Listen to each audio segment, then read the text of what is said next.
A lot of people have asked me in the past, how much do instructional designers make? What should I ask for when applying to a job? Do instructional designers even have a good salary? In this video, we're going to talk about the 4 factors that contribute to what an instructional designer makes and what their salary is, as well as how much I made in my very first instructional design role. If that sounds good to you? Keep watching. So there's really 4 factors that contribute to what an instructional designer can make.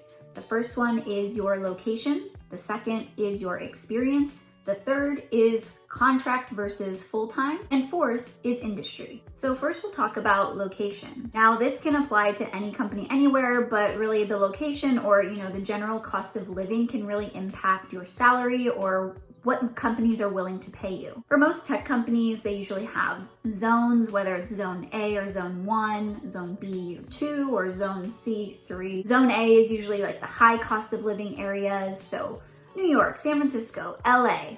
Zone 2 is kind of higher cost of living metropolitan areas like Austin and Seattle. And then Zone 3 is really everywhere else. People in Zone A are probably going to have the highest salaries. People in Zone B are going to probably have mid-range salaries, and people that live in Zone C will probably not have quite as high of a salaries as Zone A and Zone B. For example, someone as an entry-level instructional designer in San Francisco may have an $80,000 base salary, while someone maybe in Madison, Wisconsin might start at the same company in the same role at like $56,000. It all just depends on the zones and the relative cost of living. I don't make the rules, I'm just letting you know. The second thing that can impact your salary is your experience. Now, if you're just getting started out, you would technically be like an associate instructional designer.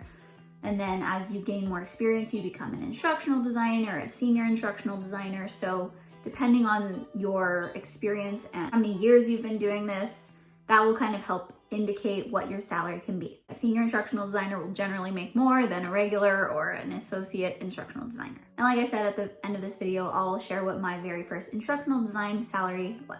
So the third thing that can impact what your salary is as an instructional designer is whether you are contract versus full-time.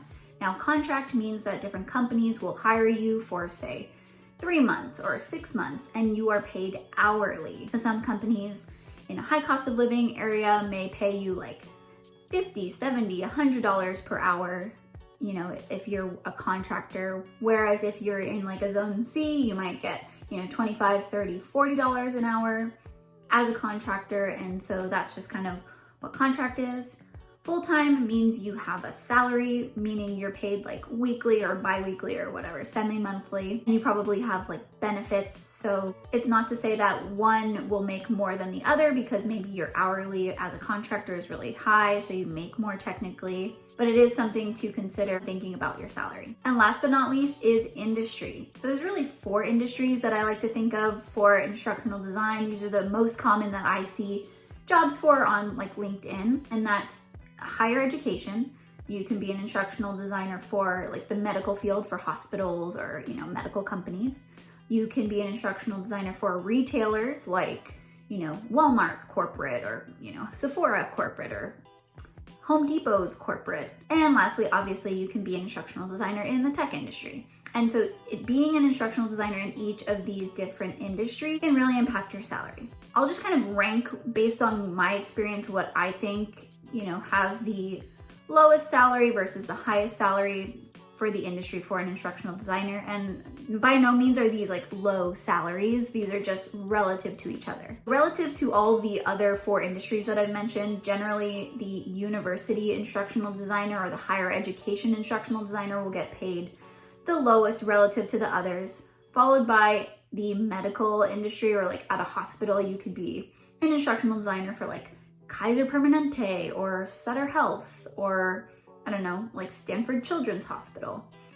Then above that would be for retailers. So you can be an instructional designer, like I said, for Sephora, for Ulta, for Lowe's. Any of these companies have hired instructional designers in the past, so they're kind of like a mid-tier salary. And lastly, the highest industry with the highest paid instructional designers is the tech industry. So yeah, just another thing to think about when you're applying to roles. And now the moment that everyone's been waiting for is my very first instructional design salary. Now granted, I did first take like a contract role where I would work part-time as I was still teaching, like writing test questions. So I technically had like curriculum developer on my resume, even though I made like $200 for like a full year of part-time work. No one needed to know that, but as I was transitioning from like teaching to a full-time instructional design role, my very first salary was $90,000. But interesting fact is I did not ask for $90,000. Let me give you a little bit of context about this. My location was, it was an in-person role in San Francisco. My experience level was I had about a year of, curriculum development experience under my belt, so about a year. It was a full-time role and it was the tech industry. And the interesting story is that when I went to apply to this role, I actually told the recruiter that I wanted $70,000. Now, I was so nervous and anxious to tell the recruiter that I wanted $70,000 because that was definitely way above my teaching salary at the time. So I was like calling my friends. I was like, I need a pep talk. I need to ask for $70,000. I'm so stressed out. And so the recruiter was like, yeah, okay, you could have $70,000. And so after I talked with the recruiter, I had my final interview with the hiring manager, who was going to be my future manager. And she basically starts the call by saying, Sam, I need you to ask me for $95,000. And I was like, wait, $95,000. I'm asking for $70,000. She's like, no, listen to me. I need you to ask me for $95,000 so I can say, no, Sam, I will give you $90,000. And I was like, oh, okay. Can I have $95,000? And she was like, no, Sam, you cannot, but you can have $90,000. And I was like, oh my God. And that, my friends, is why we need more women in tech. Let me just say that. So that is why I'm sharing all this information with you. I think, knowing your location, your experience, the industry that you want to apply to, all these things have and will play a very important factor in your salary. Now, your salary is, when I say salary, I'm talking just your base salary.